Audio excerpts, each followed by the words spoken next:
I stood at the back of the $12 million waterfront ballroom in the same faded black dress I'd worn to my husband's funeral 12 years earlier, when my future daughter-in-law's mother looked me up and down and announced loud enough for 300 guests to hear, "Why is that old leech here?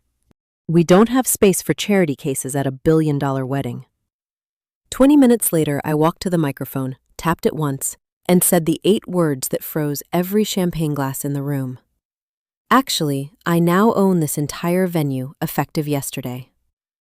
The silence that followed wasn't polite. It was the kind of silence that happens right before a building collapses. My name is Margaret Harlan. I am 68 years old. For 35 years, I was a senior wealth manager at Pacific Crest Private Bank, handling portfolios most people only read about in Forbes. I never told my son Derek any of that. I raised him in a modest 3-bedroom house in Tacoma. I drove a 12-year-old Camry. I shopped at Costco and clipped coupons because I wanted him to understand the value of work, not the value of a trust fund. When his father died, I told Derek the life insurance barely covered the funeral. In truth, it was $1.2 million. I invested every penny and never touched it. Over the last 8 years, I had quietly given Derek and his fiancée Vanessa $487,000 rent when they couldn't make it. The $92,000 down payment on their first condo that they still believe came from a small inheritance. The $41,000 for Vanessa's engagement ring and wedding dress. The $18,000 for her bachelorette trip to Cabo. Every transfer went through a separate account they never saw. They thought I was scraping by on Social Security and a tiny pension. They were wrong. I had flown in the night before, booked the cheapest motel near the airport, and arrived at the venue in the same black dress because I wanted to see, with my own eyes, how they would treat me when they believed I had nothing left to give. They showed me. Vanessa's mother, Cynthia Hargrove, stood in a custom ivory gown that probably cost more than my first house. She pointed one manicured finger at me while I stood near the service entrance holding a small wrapped gift. "Security, can we move this along? We don't have space for every distant relative who shows up looking for a free meal." Her husband, Richard Hargrove, chuckled and added, loud enough for the string quartet to pause, "Darling, that's Derek's mother, the widow, you know, the one who still clips coupons. Maybe seat her with the waitstaff. They can keep each other company." A ripple of laughter moved through the guests like a wave. Vanessa, in her $180,000 custom gown, didn't even look embarrassed. She just smiled that tight, practiced smile and whispered something to her bridesmaid that made them both glance my way and giggle. Derek stood 10 feet away in his tuxedo, face flushed, but he said nothing, not one word. I kept my expression soft, confused, the way a tired old widow would look. I let them seat me at a small table shoved against the wall near the kitchen door, next to a potted palm that blocked half my view. The chair wobbled. No one offered me water. When the salad course arrived, the server skipped my table entirely. I sat there for 43 minutes and counted every insult. Cynthia told the table behind me, "We tried to be generous, but really, what can you do with someone who's been living off her dead husband's measly pension? Derek's been carrying her for years." Richard added, "We told him to set some boundaries. At some point, you have to cut the cord, even if it's your own mother." Vanessa's brother leaned in. "She probably expects us to pay for her nursing home one day. Not happening." I memorized every face, every laugh, every casual dismissal. When the MC announced the mother of the groom toast, Derek stood up, cleared his throat, and gave a generic 2-minute speech that never once mentioned anything I had actually done for him. Not the late nights I worked so he could have braces. Not the second mortgage I quietly paid off so he could go to Stanford. Not a single word about the woman who had raised him alone. I waited until the applause died down. Then I stood up, smoothed my faded black dress, and walked straight to the raised stage where the microphone stood. Security moved toward me, but I was faster. I tapped the mic once. The feedback cut through the room like a gunshot. Every head turned. I looked directly at Cynthia Hargrove and spoke clearly without raising my voice. "Actually, I now own this entire venue, effective yesterday." The silence was so complete I could hear the ocean waves outside the glass walls. I continued, still calm, still measured. The same tone I used when I told billionaires their portfolios needed rebalancing. $14.2 million, wired at 9:47 a.m. Pacific Time on December 12th. The deed is in the name of Harlan Legacy Holdings, LLC. I am the sole managing member. The wedding reception contract you signed with Pacific Crest Events is now null and void. You have 72 hours to vacate the premises, or my attorneys will begin eviction proceedings. Cynthia's champagne glass slipped from her fingers and shattered on the marble floor. Richard stood so fast his chair fell backward. "This is ridiculous. She's lying. Get her out of here." 2 security guards started toward me. I raised one hand. "I wouldn't do that. The security company you hired? Also under contract with me now. They answer to my team as of this morning." The guards stopped. One of them actually looked at his earpiece, then stepped back. I pulled my phone from the small black handbag, opened the email from my escrow attorney, and held the screen toward the nearest camera so the live stream could catch it. Bank confirmation, title report, wire receipt, all time-stamped. Would you like me to project them on the big screen behind the cake table? Vanessa's face had gone the color of old paper. Derek looked like someone had punched him in the stomach. I kept my voice even, almost conversational. Over the last 8 years, I transferred $487,000 to you and Vanessa. You believed it came from a small inheritance or government assistance or whatever story you told yourselves. It came from me, every dollar, while I lived in a 2-bedroom rental and drove a car with 187,000 miles on it. I was managing 9-figure portfolios for people who would never dream of treating their own parents the way you just treated me. I turned to the entire room. I didn't come here for a free meal. I came here to see exactly who my son chose to marry into. Now I know. Richard Hargrove stormed toward the stage, face purple. "You fraudulent old—" I cut him off with a single raised finger. "Careful, Richard. I also hold a 30-day bridge loan on your flagship hotel on Maui, the one that matures in 45 days, and the mortgage on your estate in Medina. Both documents are in my possession.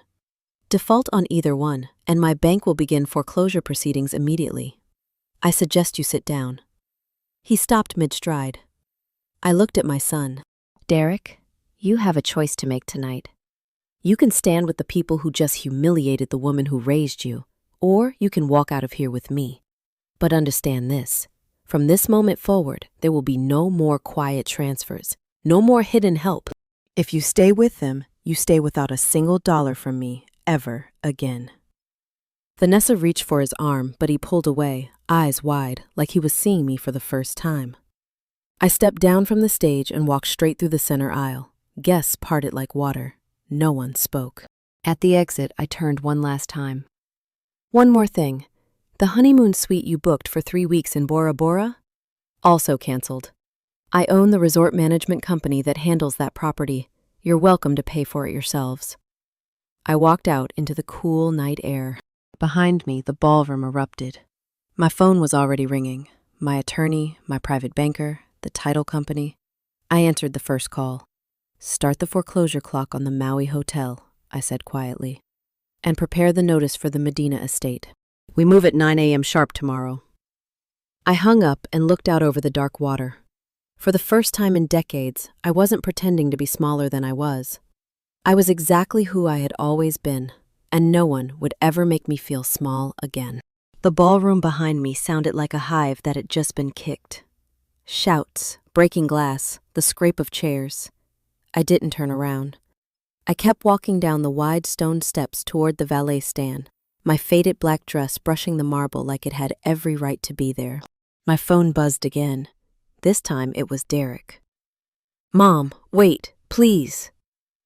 I stopped under the lighted canopy, but didn't face him. The night air off the water was sharp and clean, nothing like the heavy perfume and lies inside. He caught up, breathing hard, tuxedo jacket already unbuttoned. His face was the same one I used to kiss goodnight when he was 7 and afraid of thunder. Tonight it looked 10 years older. "You bought the venue?" His voice cracked. "How? When?" 2 weeks ago. Cash. Through a holding company you've never heard of. I kept my tone flat, the same one I used in boardrooms when clients tried to negotiate fees. The same way I paid for your condo down payment, your ring fund, Vanessa's bachelorette, the extra rent when you two hit a rough patch. All of it. While you told your future in-laws I was a broke widow living on cat food and coupons. He flinched. I never said cat food. You didn't correct them when they did. I finally looked at him. There's a difference. Vanessa appeared at the top of the steps, ivory gown glowing under the lights, mascara already starting to run. Cynthia and Richard were right behind her, faces carved from pure panic and rage. Cynthia pointed a trembling finger. This is extortion. We'll sue you for every penny. I smiled, small and cold. Go ahead. My legal team has been on retainer since 2019. They specialize in high net worth disputes and elder financial abuse cases. Funny how the script flips when the poor old leech turns out to control the purse strings. Richard stepped forward, voice low and threatening. You think you can embarrass my family in front of 400 people and walk away? I built this city's skyline. I know judges. I know banks. You knew banks, I corrected quietly. Pacific Crest Private Bank refinanced your hotel portfolio last year. I sat in on the credit committee. Your debt service coverage ratio is 1.08. One bad quarter and you're underwater. That bad quarter starts tomorrow when I call the note. Vanessa's voice rose, shrill. Derek, do something! She's ruining our wedding! Derek looked between us, trapped. For a moment, I saw the little boy who used to hide behind my legs when strangers came to the house. Then he looked at Vanessa, and something in his shoulders changed. Mom, can we just talk, privately? No, I shook my head once. Everything that needed saying was said inside. You had 8 years to speak up. You chose silence. Now I choose boundaries. I turned to the valet, handed him my ticket. A beat-up Toyota Camry rolled up, the same one I'd driven for 12 years. The young valet looked confused, eyes darting between the luxury cars and my modest sedan. I tipped him $50 anyway. Old habits. Before I could open the door, Richard grabbed my arm, grip hard enough to bruise. You listen to me, you manipulative! Security appeared instantly. 2 large men in black suits. One of them was the same guard who had hesitated earlier. He spoke into his radio. Mr. Harlan's mother is leaving. Ensure she reaches her vehicle safely. Mr. Hargrove, remove your hand or we will remove you. Richard let go like he'd been burned. I slid into the driver's seat, started the engine, and lowered the window just enough. 72 hours, I said calmly. Then my team begins formal eviction from the venue. The honeymoon is already canceled. The Maui hotel note goes into default proceedings at 9 a.m. tomorrow unless the full balance is wired by close of business. And Richard, the next time you call someone a leech, make sure they don't own the blood bank. I drove away without looking back. The motel room was cheap, clean, and quiet.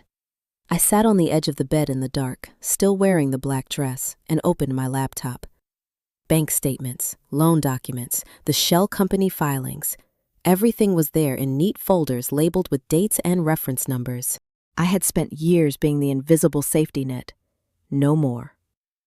At 7:15 a.m., my attorney, Elaine Park, called. Margaret, the Hargroves Council already reached out. They're offering a private settlement. $2 million cash, public apology, and they keep the venue for the rest of the weekend. I sipped terrible motel coffee. Counter at 0. They vacate by noon tomorrow or we file. Also, pull the trigger on the hotel default notice. I want it hand-delivered to their corporate office by 10 a.m. Elaine paused. You're sure? This will make the society pages. Good, I said. Let them read about it while they're packing. By 11 a.m., Derek texted, a long paragraph begging me to reconsider, saying Vanessa was devastated, that the wedding was supposed to be perfect. I replied with one line. Perfect is expensive. You chose the wrong price tag. At 2:37 p.m., Richard Hargrove called from a blocked number. I let it ring to voicemail, then played it on speaker while I packed my small suitcase. His voice was shaking with fury. "You think you're clever? I'll bury you in litigation. By the time I'm done, your name will be mud in every private bank from here to New York." I saved the recording, forwarded it to Elaine with the note, "Add to the intimidation file. Request temporary restraining order if he contacts me again." That evening, I drove to a quiet diner on the edge of the city, the kind with cracked vinyl booths and bottomless coffee. I ordered chicken soup and sat by the window watching traffic. My phone buzzed again. This time, it was Vanessa. I answered. Her voice was hoarse from crying. "Mrs. Harlan, Margaret, please. We didn't know. We thought you needed help. We were trying to be kind." "Kind," I repeated. The word tasted like rust. "Calling me a leech in front of 300 guests is your version of kindness?" Silence. I continued, voice steady. "I have spent 8 years watching you treat my son like an ATM with good bone structure.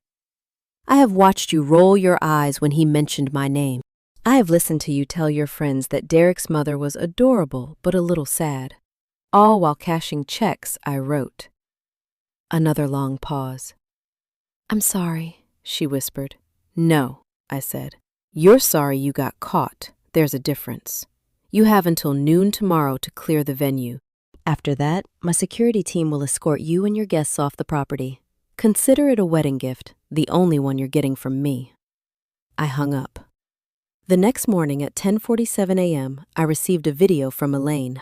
It was Richard Hargrove standing in the empty ballroom, face gray, reading from a printed statement while a camera rolled. "We, the Hargrove family, deeply regret the disrespectful comments made toward Mrs. Margaret Harlan. We were wrong. We apologize without reservation. We will vacate the premises immediately and will not contest any financial arrangements regarding the venue or related loans." He looked like a man who had aged 10 years overnight. I watched it twice, then forwarded it to Derek with no message. At 11:50 a.m., the last guest car left the parking lot. My team secured the building. The wedding that was supposed to cost $12 million ended in under 48 hours. I drove to the small coastal house I had bought 6 months earlier under another LLC. Nothing flashy, just a 3-bedroom with a deck overlooking the water. I finally unpacked the good silverware I had kept in storage for 20 years. I hung my late husband's portrait in the living room where it belonged. That night I sat on the deck with a glass of decent Cabernet and watched the sunset bleed across the Pacific. My phone rang one last time. "Derek," I answered. "Mom, I left her." His voice was raw. "I told Vanessa I needed time. I can't unsee what happened." I took a slow sip of wine. "Then don't," I said. "But understand this, Derek. I love you. I will always love you. But love is not a blank check. From now on, if you want a relationship with me, it will be on terms of mutual respect. No requests for money. No excuses for bad behavior. No more hiding who I am so you can look better to people who never deserved either of us." He was quiet for a long time. "I understand," he finally said. Can I come see you? Just us?" "Next weekend," I told him. "Bring nothing but yourself." "And Derek?" "Yeah?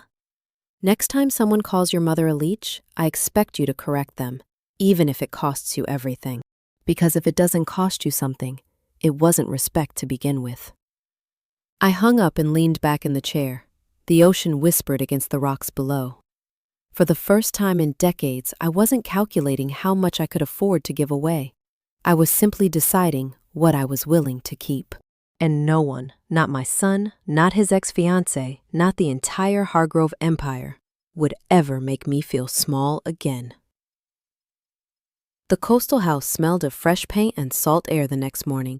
I woke at 5:30 like always, made coffee in the French press I hadn't used in years, and sat on the deck watching the tide roll in.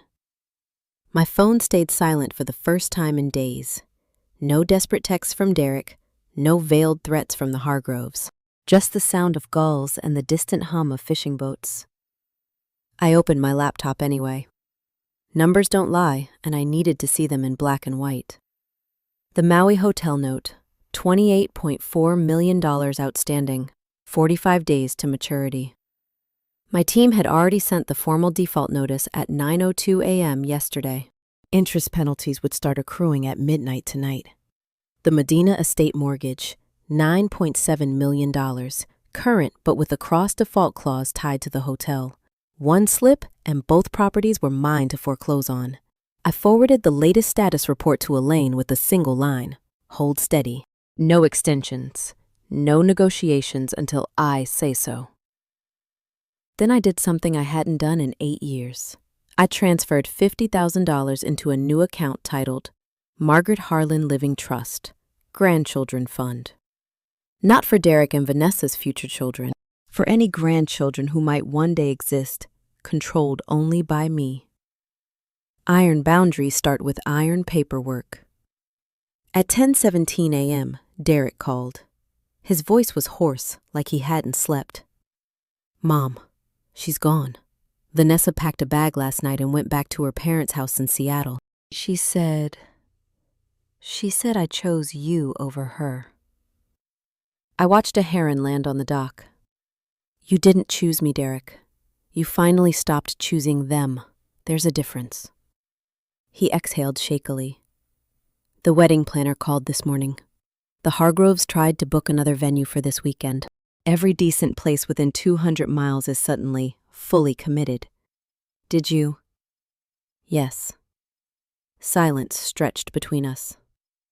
I feel like I don't even know you anymore, he said quietly. You never did, I answered, not unkindly, because I spent 34 years making sure you wouldn't grow up thinking money was love. I succeeded too well. You thought the woman clipping coupons was all there was. Now you're learning the rest. He asked if he could come down that afternoon. I told him tomorrow.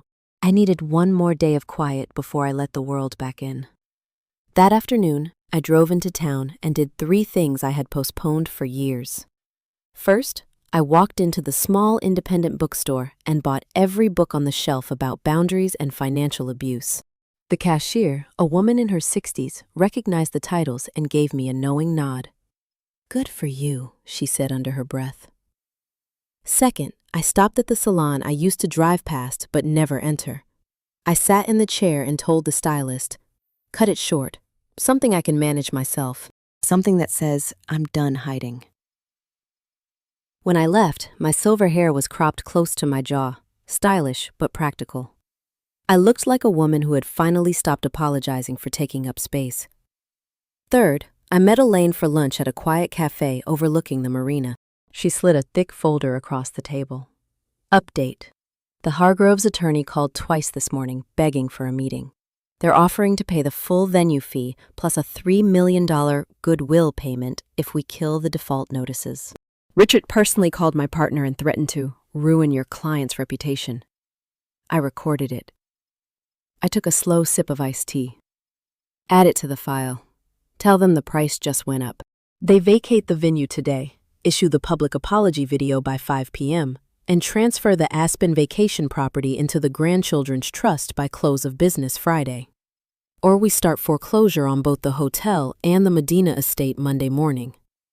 Elaine raised an eyebrow. You're playing hardball. I'm not playing, I said. I'm correcting the record. For 8 years, they treated me like I was disposable. Now they get to feel what disposable feels like. That evening, the video arrived. Richard Hargrove stood in what looked like his home office, face drawn, reading from a script while Cynthia and Vanessa sat stiffly beside him. We, the Hargrove family, publicly apologized to Margaret Harlan for the disrespectful and cruel comments made at what was supposed to be a family celebration. We were wrong. We were arrogant. We mistreated a woman who has shown nothing but generosity to her son. We retract every word and ask for her forgiveness. The camera lingered on Vanessa's face. Her eyes were red, but her jaw was tight. She looked like someone who had just watched her future evaporate. I watched it 3 times, then saved it to a secure drive.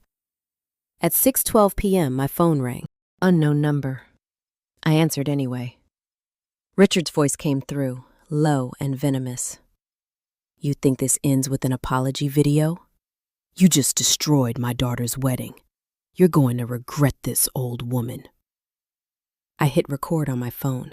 Richard, I have spent my entire career listening to powerful men threaten me when they realized I held the pen on their money. It never worked then. It won't work now. You have until Friday to transfer the Aspen property. After that, my team starts the clock on both loans. And Richard, the next time you call me old woman, I will make sure every banking contact you have in this state knows exactly why your hotel is going into receivership. He hung up. I forwarded the recording to Elaine with the note, add to the intimidation file, prepare the TRO if he contacts me again. The next morning, Derek arrived at 9 a.m. sharp. He looked thinner, eyes shadowed. He carried nothing but a small duffel and the same uncertain expression he used to wear when he broke curfew as a teenager. We sat on the deck. I poured him coffee in the good mugs. He stared at the water for a long time before speaking. I went to their house yesterday. Vanessa's dad offered me a job at the family firm. Said I could still be part of the family if I convinced you to back off. I told him no. I nodded once. I keep replaying that night, he continued. The way they talked about you. The way I didn't say anything. I thought if I stayed quiet, they'd accept me. Instead, they just saw me as another checkbook with legs. He looked at me, eyes wet. You really bought the venue? $14.2 million, cash, same way I paid for everything else you thought came from thin air. He put his head in his hands. I feel sick. Good, I said gently. Feeling sick means you still have a conscience. Use it. Build something real. Stop measuring love in dollars. We sat in silence for a while. The kind of silence that heals instead of wounds. Finally, he asked, what happens now? With the Hargroves? They transfer the Aspen property into the trust by Friday, or I pull the trigger on both loans. Either way, they learn that treating people like ATMs has consequences. He swallowed. And us? I looked at my son, really looked at him, the man he was becoming in real time. Us starts with honesty. No more hiding who I am. No more secret transfers. If you need help, you ask like an adult. If I say no, you respect it. And Derek, the next time someone disrespects your mother, even if it costs you the woman you thought you loved, you speak up. Because silence is expensive. I paid it for 8 years. I won't pay it anymore. He nodded slowly. I understand. Good. Then stay for lunch. I'll teach you how to make the chicken soup your father used to love. No takeout. No excuses. That afternoon, we stood side by side in the kitchen. He chopped vegetables badly. I didn't correct him. We talked about nothing important, and it felt like the first real conversation we'd had in years. At 4:47 p.m., Elaine texted. Aspen property deed transferred, trust documents signed. They met the deadline with 12 minutes to spare. I showed Derek the message. He stared at the screen for a long moment. They really folded. They had no choice, I said. Money talks. But self-respect whispers. I finally decided to listen to the whisper. That night, after Derek had gone to the guest room, I sat on the deck again with another glass of Cabernet. The Aspen property was now safely in the trust. The Maui hotel note was still in default, but I had decided to give them one 30-day extension on condition they never contact me or Derek again without written permission. Boundaries, not revenge. I opened my laptop one last time and typed a short email to my financial advisor. Begin liquidating the anonymous charitable fund. $10 million to organizations that protect elderly parents from financial abuse. The rest stays in the grandchildren's trust. My name goes on the donor list this time.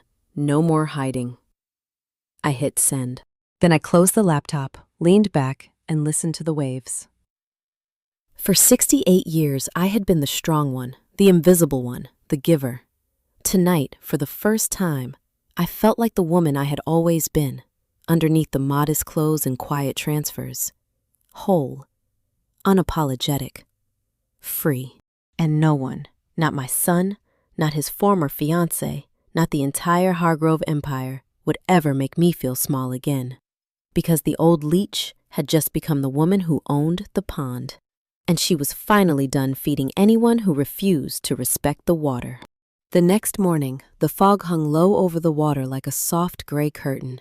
I stood on the deck with my second cup of coffee, watching the tide pull back and reveal wet rocks that glistened in the weak sunlight.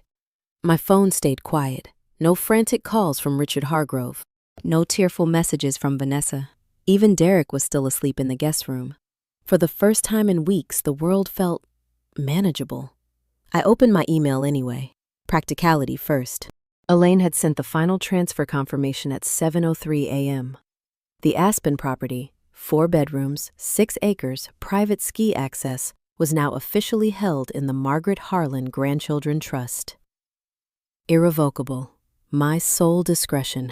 The Hargroves had signed at 11:47 p.m. last night, their attorneys working through the night like men trying to plug a sinking ship with paper towels. Attached was a short note from Richard's lawyer. This concludes all matters between our clients. The Hargrove family requests no further contact. I replied with one line. Agreed. Any breach and the Maui Hotel goes into immediate receivership. Then I did what I had promised myself I would never do again. I opened the old folder labeled Derek, Transfers 2017 to 2025. 47 separate wires, $487,000 total. Everyone documented with dates, amounts, and the polite texts I had received afterward. Thanks, Mom, you're the best. Or, we'll pay you back when things settle. They never did. I closed the folder and moved it into an archive drive labeled Closed Chapters. No more quiet rescues. No more invisible safety net. Derek appeared at 9:15, hair messy, wearing the same t-shirt he'd slept in. He looked younger and older at the same time. Coffee? I asked. He nodded and sat across from me at the small outdoor table. I poured him a mug and slid the cream and sugar closer. Old habits. We drank in silence for a minute. Then he spoke. I saw the news this morning. Local business blog. Hargrove Hotel portfolio faces default after dispute with silent investor. They didn't name you, but everyone in that circle knows. I took another sip. Good. Let them know. He stared into his coffee. Vanessa called me at 3 a.m., crying.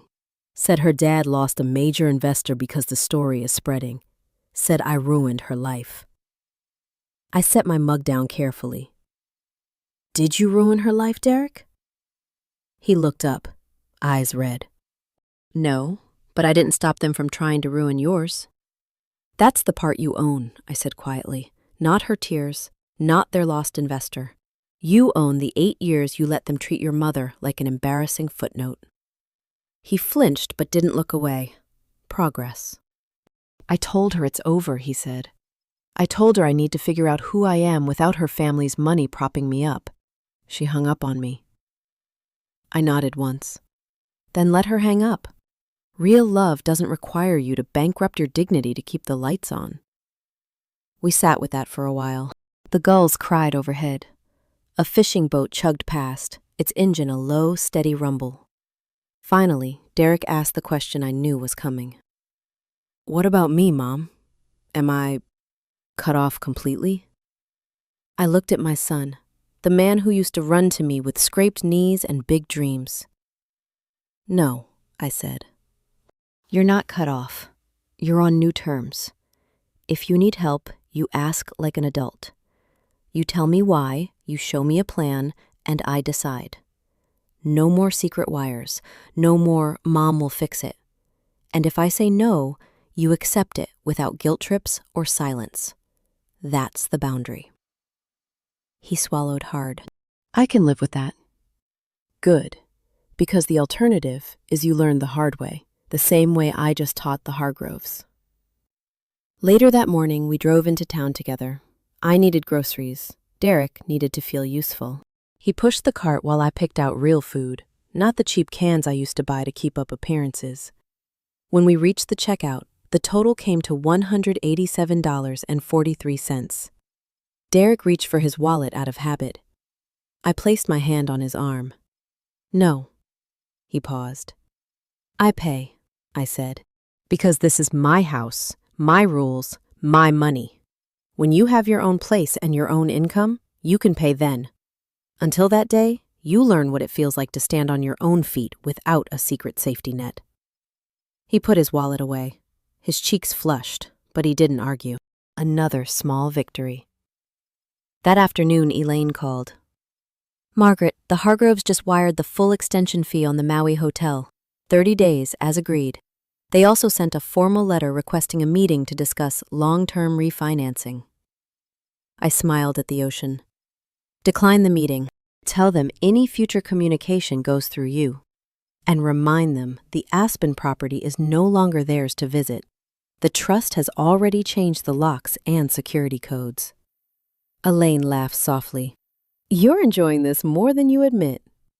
"I'm enjoying the silence," I corrected. "The silence that comes when people finally understand the word no." Derek stayed 3 more days. We cooked together. We walked the beach at low tide. We talked about his job, about therapy he wanted to start, about the man he wanted to become. On the last evening, he stood on the deck and looked at me with something close to awe. "I always thought you were fragile," he said. "Turns out you were the strongest person in the room the whole time." I touched his cheek the way I used to when he was small. "I was strong for you," I said. "Now be strong for yourself. That's the only way this works." He left the next morning with a duffel bag and a promise to call every Sunday. No requests for money, no excuses. Just a hug that felt real for the first time in years. After his car disappeared down the road, I sat down at the kitchen table and opened a new document. Title: Margaret Harlan, New Chapter Guidelines. No financial support without a written plan and mutual agreement. No contact with anyone who has disrespected me in the past. My wealth is no longer a secret. My boundaries are no longer negotiable.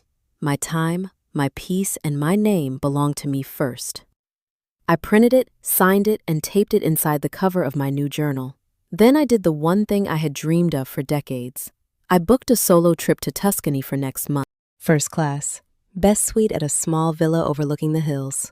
No one to impress. No one to rescue. Just me, good wine, and the quiet satisfaction of a life finally lived on my own terms. That night I stood on the deck again, glass of Cabernet in hand, silver hair catching the last light of the sunset. Somewhere far away, the Hargroves were probably sitting in their half-empty mansion, staring at loan documents and wondering how an old leech in a faded black dress had turned their empire upside down in 72 hours. I raised my glass to the water. "To boundaries," I said softly, "and to the woman who finally learned to enforce them." The ocean answered with a gentle wave against the rocks. For the first time in 68 years, I wasn't the giver. I was the woman who decided exactly what she would give and to whom. And no one would ever take that power from me again. The weeks that followed settled into a rhythm I had never allowed myself before. Mornings began with strong coffee on the deck, the salt air clearing the last traces of old guilt. I no longer checked my phone for panicked messages from Derek or veiled threats from the Hargroves. The silence was luxurious. I spent the days doing ordinary things that felt revolutionary. Reading novels without calculating how much they cost, walking the beach without worrying about gas money, and finally hiring a small landscaping crew to turn the patchy yard into something that felt like mine. When the bill came, I paid it without hesitation. No mental subtraction from some imaginary emergency fund for Derek. Elaine called every Tuesday with updates, delivered in her crisp, no-nonsense tone. The Maui hotel has made the first extension payment on time. They're sweating, Margaret. Richard tried to shop the loan around town. 3 banks turned him down once they saw who held the paper. Word travels fast in private banking. I smiled into the phone. Let them shop. The terms stay the same. 30 days, full interest, no further extensions without my written approval. And the Aspen property? Already retitled. The trust received the new keys and security codes yesterday. I had the locks changed again, just to be certain. The Hargroves sent a polite email asking if they could retrieve personal items. I replied that any request must come through counsel and will be reviewed in 30 days. Good, I said. Make them wait. Every day they wait is a day they remember who sets the rules now. Derek kept his promise. He called every Sunday at 7 p.m. sharp. The first 2 calls were awkward, full of long pauses and careful wording, like a man walking through a minefield of his own making. By the 4th Sunday, he sounded steadier. I got a new apartment, he told me. Nothing fancy, 1 bedroom near the ferry. I'm paying rent myself for the first time in years. It feels different. Different how? I asked. Expensive, he admitted with a short laugh. But honest. I told my boss I needed a raise or more hours. He gave me both. Turns out when you stop expecting a safety net, you run faster. I didn't praise him excessively. I simply said, that's how it starts. He never asked for money, not once. Each time we spoke, I could hear the old entitlement cracking and something stronger growing underneath. It was slow, painful work, but it was real. One Thursday afternoon, Elaine's voice carried a new edge. Richard Hargrove's attorney just filed a motion in Superior Court. They're claiming undue influence and duress on the venue purchase and the Aspen transfer. They want the court to unwind both. I leaned back in my chair, watching a pair of otters playing in the cove below. On what grounds? They allege you misrepresented your financial status and exerted emotional pressure on Derek to force the family into the transfers. Classic elder exploitation claim, flipped. I laughed once, short and dry. They're accusing me of exploiting them? Exactly. They're painting you as the calculating rich widow who preyed on their vulnerability after the wedding humiliation. I stood up and walked to the railing. The wind tugged at my short silver hair. File our response tomorrow morning, I said. Include every bank transfer I made to Derek and Vanessa over 8 years, with the polite thank you text they sent afterward. Include the recorded conversation where Richard threatened me the night of the wedding. Include the public apology video they recorded under duress. And Elaine? Yes? Add an affidavit from the venue's former general manager, stating that the Hargroves repeatedly referred to me as the poor old leech in front of staff and guests. Let the judge see exactly who was exploiting whom. 2 days later, Elaine called again, this time with satisfaction in her voice. The judge denied their motion for emergency relief. She read the filings over the weekend and called it a transparent attempt to rewrite history after public embarrassment. She scheduled a full hearing for next month, but she also warned their counsel that if they continue filing frivolous motions, she will consider sanctions. I exhaled slowly. Good. Keep the pressure on the hotel loan. I want them to feel every single day of that 30-day clock. The hearing itself was held on a gray Tuesday in early March. I wore a simple navy pantsuit I had bought the week before, no longer pretending to be smaller than I was. Derek sat beside me in the gallery, dressed in a clean shirt and tie he had paid for himself. He looked nervous, but steady.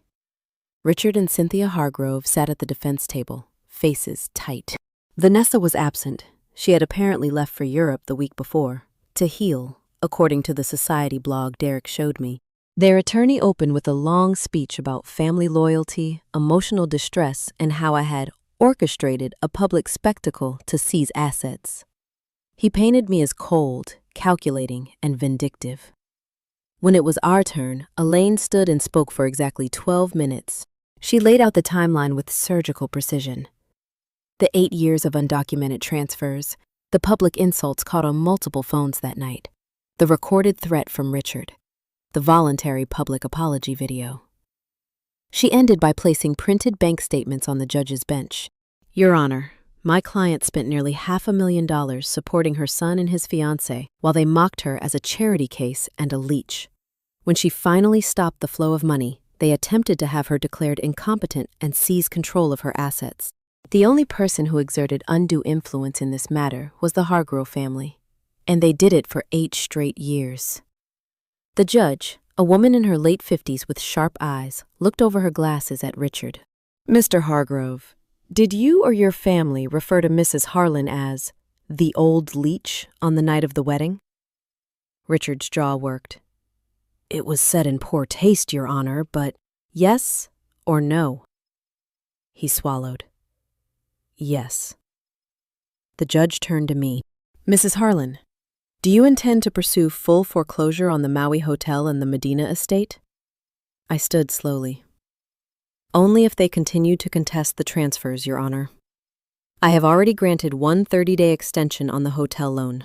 I am willing to work out a reasonable repayment schedule on both properties, provided the Hargrove family signs a permanent no-contact agreement with me and my son, and provided they issue no further public or private statements about this matter. The judge nodded once. I strongly encourage the parties to reach an agreement before we return next month. I do not look kindly on wealthy families attempting to rewrite history after they have been caught mistreating their own in-laws. Outside the courthouse, Derek walked beside me in silence until we reached the parking lot. You were terrifying in there, he said quietly.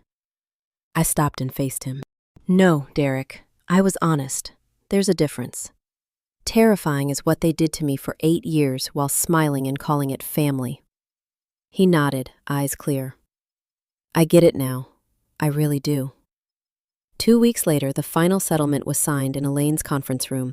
The Hargroves agreed to transfer full clear title of the Aspen property to the grandchildren's trust, accept a structured 5-year repayment plan on the Maui hotel loan at market interest, sign a permanent, mutual, no-contact and non-disparagement agreement covering me, Derek, and any future family, issue one final public statement acknowledging their regret for any disrespect shown toward Mrs. Harlan, without further detail. In exchange, I agreed not to accelerate the hotel loan or pursue the Medina estate foreclosure. Richard signed last. His hand shook slightly as he pushed the documents across the table. He did not look at me. When it was done, I stood and buttoned my jacket. Gentlemen, I said calmly, this concludes our business. I wish you the best in rebuilding what you almost lost. I walked out without waiting for a reply. That evening, I sat on the deck with Derek. We had grilled salmon and asparagus, nothing fancy, just food we had bought and cooked together. He raised his glass of sparkling water. To new chapters, he said. I clinked my wine glass against his. To boundaries that actually hold. We drank. Later, when he had gone back to his small apartment, I opened my journal and wrote the final entry for this chapter. The old leech is gone. In her place is a woman who owns her worth, her money, and her peace. No one will ever take those things from me again. Not my son, not his former in-laws, not anyone. I closed the journal, poured the last of the wine, and looked out at the dark water.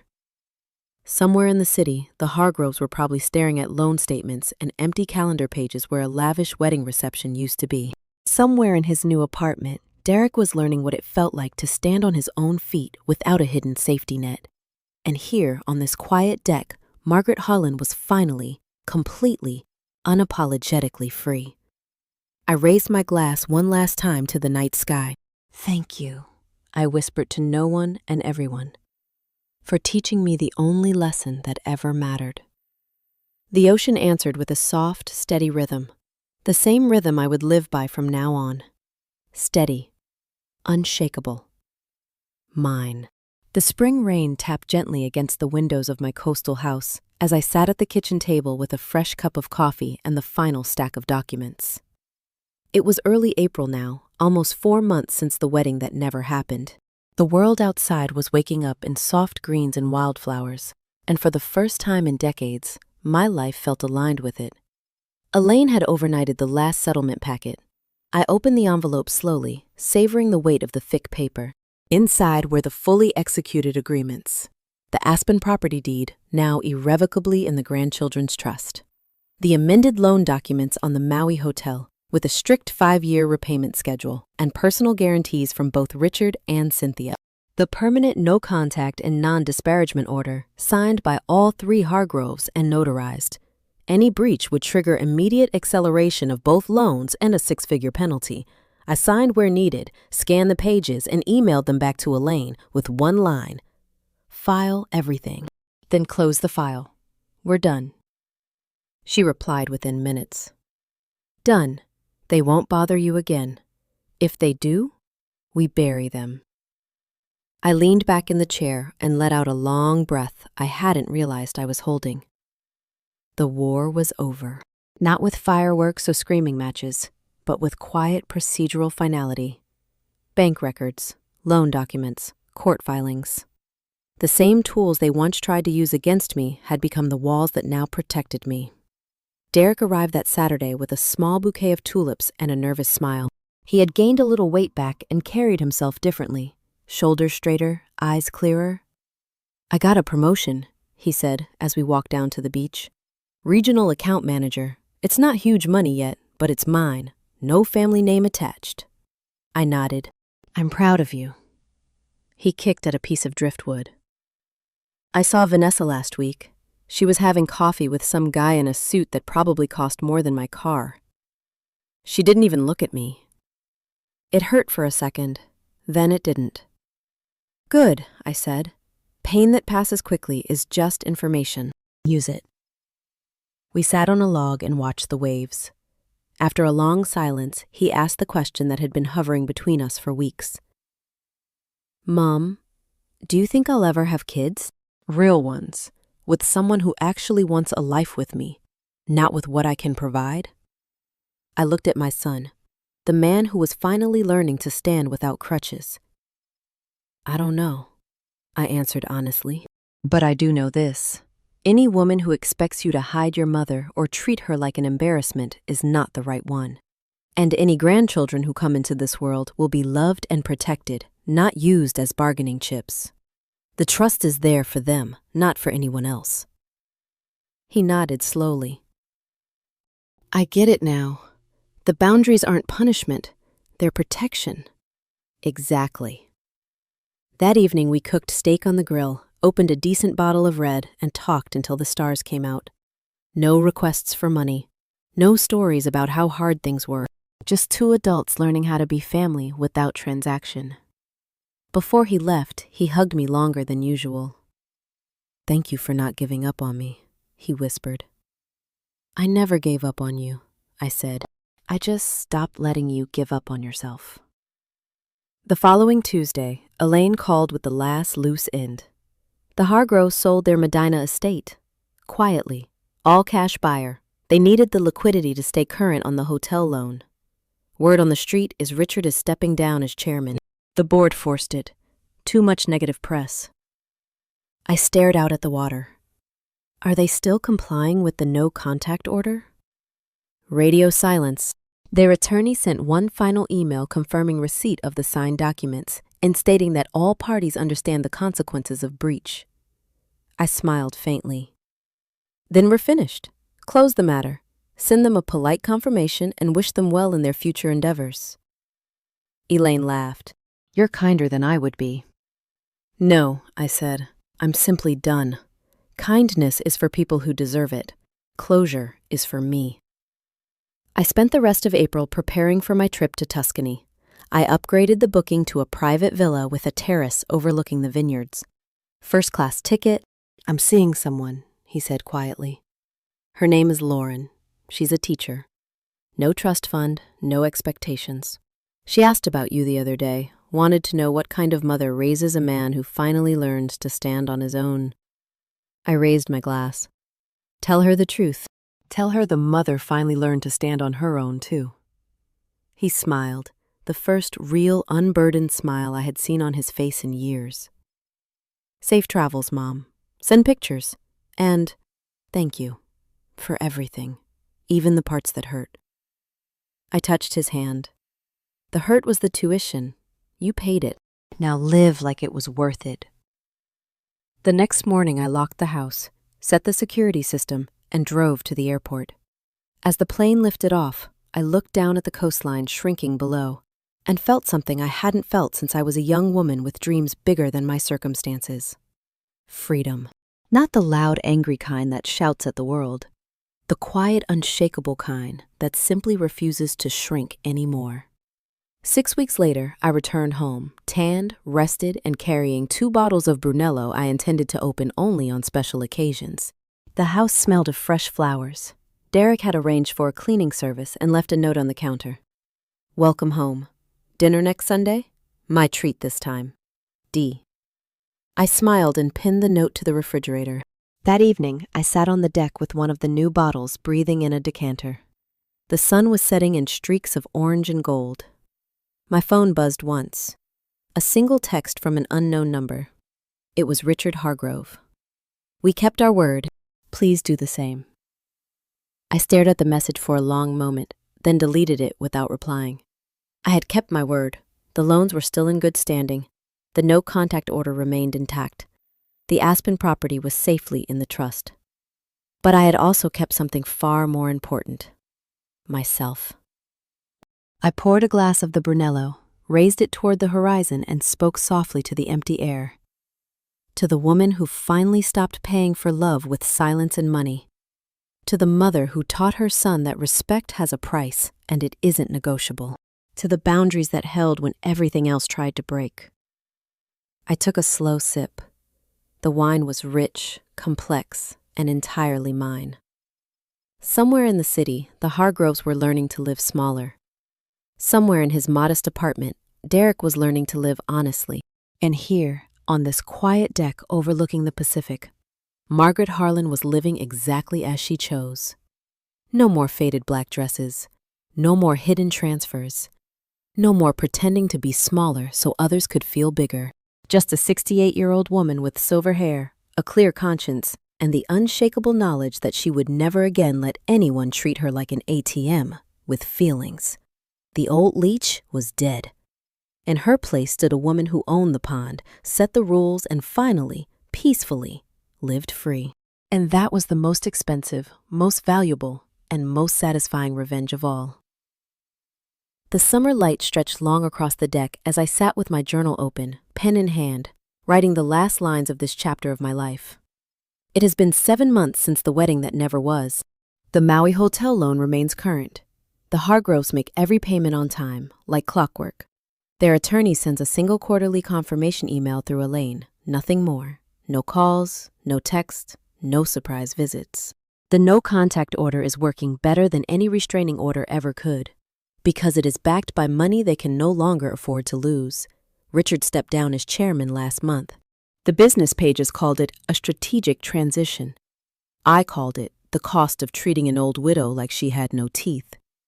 Vanessa is engaged again, this time to a tech executive in San Francisco. Derek saw the announcement on LinkedIn and showed it to me without bitterness. He simply said, "She found someone who matches her price range. I'm glad it's not me anymore." He has been dating Lauren for 4 months now. She came for dinner last weekend. A quiet, kind elementary school teacher who laughed at my terrible jokes and asked real questions about my life, not my bank account. When Derek offered to help clear the table, she stood up and helped too, without being asked. Small things, important things. I watched them together and felt something I hadn't allowed myself to feel in years. Hope that my son might actually build something real. The grandchildren's trust now holds the Aspen property, fully paid and maintained by rental income from the summer season. I have already instructed the property manager that the Hargroves are never to set foot on it again. The trust will one day belong to any grandchildren who come into this world, but only if their parents teach them the same lesson I finally taught Derek. Respect is not optional.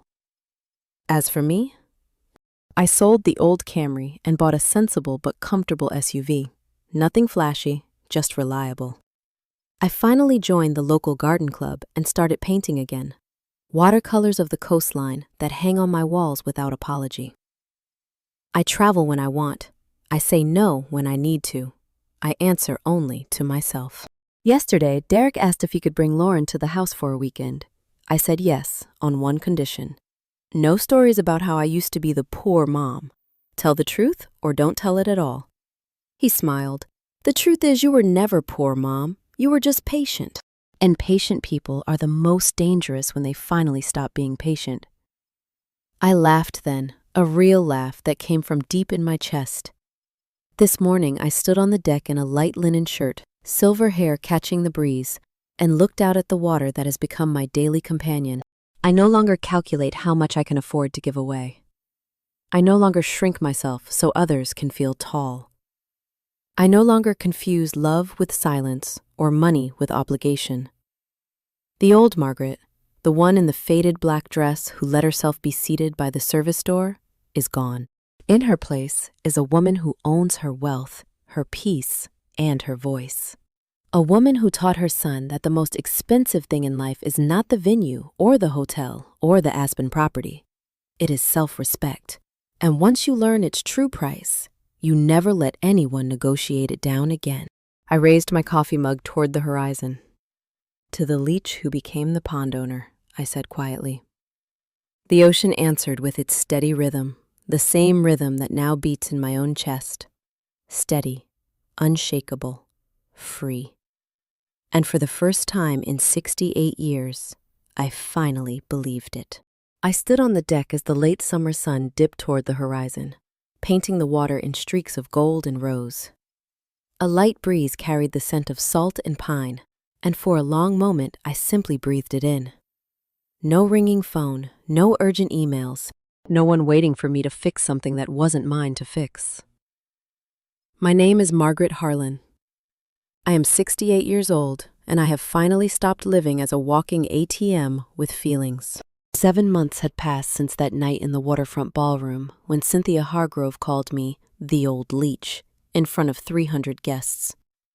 7 months since I walked to the microphone and changed the trajectory of everyone's lives with 8 calm words. The numbers told the story better than any drama ever could. The Maui hotel loan, current, with every payment received on the first business day of each quarter. The Hargroves had restructured their entire portfolio to meet the schedule. Richard's public profile had quietly vanished from most corporate websites. The family's flagship events were smaller now, less ostentatious. Word traveled fast in their circles. People knew something had broken. The Medina estate had been sold in a private transaction. The buyer paid cash. I didn't ask who it was. I didn't need to. The money went straight into the grandchildren's trust, adding another layer of security I would never have to explain or defend. The Aspen property remained untouched, locked behind new codes and a management company that answered only to me. The Hargroves had not requested access once. The permanent no-contact agreement held like reinforced steel. Silence, when it is enforced by consequences, is the loudest form of respect. Derek arrived at 6 o'clock sharp, carrying a bottle of mid-range Cabernet and a small bouquet of sunflowers. Lauren was with him, wearing a simple sundress and an easy smile. No designer labels, no nervous glances at my watch or my car. Just 2 people who had learned to show up without an agenda. We grilled salmon on the deck, opened the wine, and talked until the stars came out. Derek told stories about his new apartment, about the raise he had earned, about the weekend he and Lauren had spent hiking without asking anyone for money or advice. Lauren asked about my trip to Tuscany, about the paintings I had started hanging in the hallway, about the garden club where I had finally made friends who knew me as Margaret, not Derek's mother. At one point, Derek looked at me across the table and said quietly, "I told Lauren the whole story. The real one, not the version where you were just helping out. The version where I let people treat you like you were disposable." Lauren reached over and squeezed his hand. "It takes courage to admit that," she said. "And it takes even more courage to change it." I raised my glass. To courage, then, and to the boundaries that make real love possible. We clinked glasses. No one asked for anything. No one offered apologies that weren't earned. Just 4 adults sharing a meal, and the quiet satisfaction of lives that were finally honest. Later, after they had gone, I sat alone on the deck with the last of the wine. The house behind me was paid for, quiet, and entirely mine. The trust was fully funded and protected. My investments continued to grow without fanfare. I no longer hid the numbers. I no longer apologized for them. I opened my journal one final time and wrote, "Tonight I realized the revenge is complete. Not because the Hargroves lost money or status, not because Derek finally learned to stand on his own, but because I no longer measure my worth by what I can give away or what others are willing to take. I am no longer the woman who sat at the service door in a faded black dress. I am the woman who owns the door, the venue, the terms, and the peace that follows. I closed the journal, set it aside, and looked out at the dark water. The old leech was gone. In her place stood Margaret Harlan, wealthy, unapologetic, and at peace. A mother who had finally taught her son the most valuable lesson of all. Love without boundaries is just another form of exploitation. A woman who had reclaimed every dollar, every year, and every ounce of dignity she had quietly surrendered. And a human being who had learned, at 68, that the most expensive thing she ever bought was not the venue, not the hotel, not even the Aspen property. It was her own self-respect, and it was worth every single cent. I raised the last of the wine toward the stars. To the woman who finally stopped paying for love with silence, I whispered. The ocean answered with its steady, unchanging rhythm. I smiled, finished the glass, and went inside. The house was quiet. The future was mine. And for the first time in my entire life, I slept without calculating how much I could afford to give away tomorrow. Because tomorrow, I would give only what I chose to give, nothing more, nothing less. And that, after all the years of quiet sacrifice and public humiliation, was the sweetest, most complete revenge of all.